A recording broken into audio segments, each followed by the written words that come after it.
Desde hace unos días, las redes sociales explotaron con la nueva aparición del grupo Anonymous, lanzando mensajes y advertencias a muchas personalidades del mundo. Uno de los mensajes más comentados es sobre una lista vinculada al tráfico de menores que filtraron en las redes sociales, donde figuran más de un centenar de actores, cantantes y políticos. Por mencionar algunos, aparecen Ivanka e Ivana Trump, Naomi Campbell, Mick Jagger, Michael Jackson y Will Smith. La lista, con cientos de nombres, fue subida a través de un archivo bajo el nombre de El Pequeño Libro Negro de Jeffrey Epstein, que es el nombre de un empresario que organizaba fiestas donde reclutaba niños. Lo más impactante de la filtración de Anonymous es una denuncia contra el mandatario estadounidense Donald Trump, al que acusan de haber abusado sexualmente de una niña de 13 años durante 4 meses. Además, Anonymous revelan sobre la muerte de la princesa Diana, casos del Vaticano, donde en las redes sociales se difundieron más de 6.000 denuncias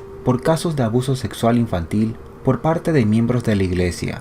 También la última llamada de Michael Jackson un día antes de morir, y en otro de sus videos un presunto mensaje sobre el Área 51, donde la organización prometió revelar los secretos del misterioso lugar donde se cree que hay elementos extraterrestres en manos del gobierno estadounidense.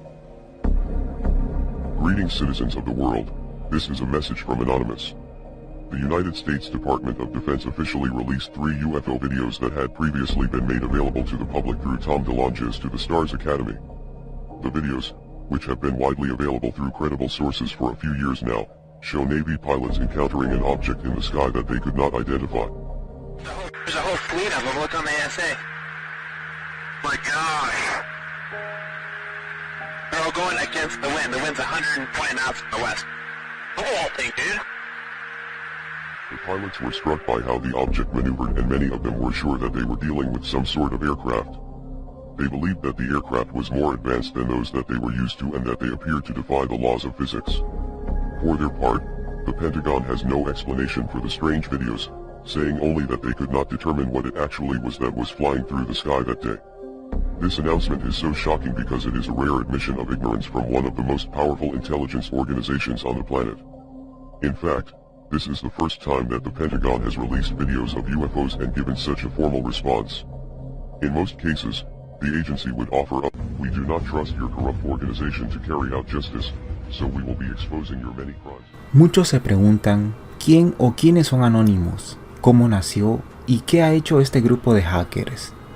Y es que Anonymous es un grupo colectivo autodenominado hacktivistas o ciberactivistas, que es el seudónimo de un grupo internacional de hackers anónimos que no tienen una jerarquía, no tienen rostro ni una ideología definida, no pertenecen a ningún partido político y están distribuidos por todo el mundo. Anonymous nació como diversión en el año 2003, en los foros de 4chan, una comunidad donde cualquier usuario puede publicar un texto o una foto relacionada con un tema. Su forma de actuar es la de provocar la caída de servidores, realizar ataques informáticos y revelar información confidencial a través de la red de gobiernos o de empresas privadas que afectan a la sociedad en general. Entre sus ataques cibernéticos más conocidos están el haber pirateado páginas web como las de la Asociación Americana de la Industria Musical o la Asociación Americana Cinematográfica. También han ido contra la Iglesia de la Cienciología, han ido contra el gobierno de Túnez, Egipto o Colombia, revelando informaciones delicadas, han provocado ciberataques contra el Estado Islámico y han filtrado listas de cuentas de Twitter afines a grupos yihadistas tras el atentado terrorista en 2015 contra la revista satírica francesa Charlie Hebdo y los atentados en París provocados por ISIS. Tras 3 años de inactividad, el grupo de ciberactivistas reapareció tras la muerte de George Floyd para condenar el abuso y brutalidad policial. Anonymous publicó este video en su cuenta de Facebook, en el que podemos ver a una persona con la cara oculta tras la famosa máscara que los caracteriza.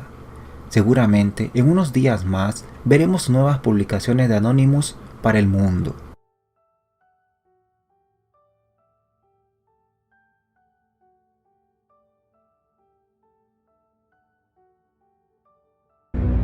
Greetings, citizens of the world. This is a message from Anonymous, for the World Health Organization.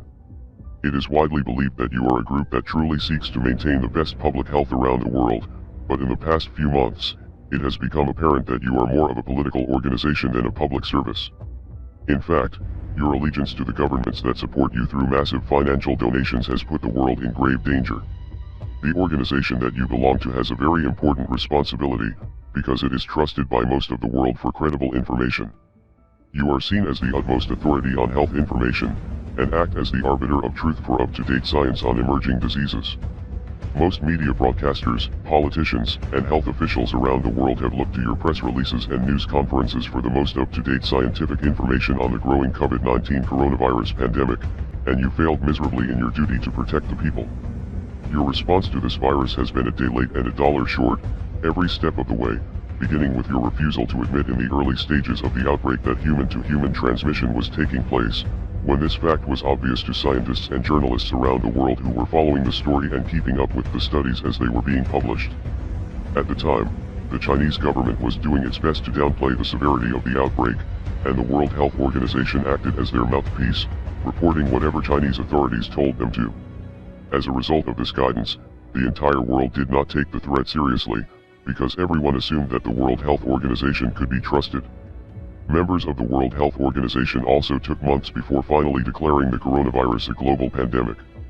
During press conferences in recent months, representatives of the organization insisted that they wanted to avoid declaring a pandemic prematurely because they didn't want to scare anyone or create a panic. However, scientific findings have since shown that we were already dealing with a global pandemic by the time that Chinese authorities decided to quarantine Wuhan, because the genetics of the virus has been traced back to at least October or November 2019. What we see are epidemics in different parts of the world, affecting countries in different ways and requiring a tailored response.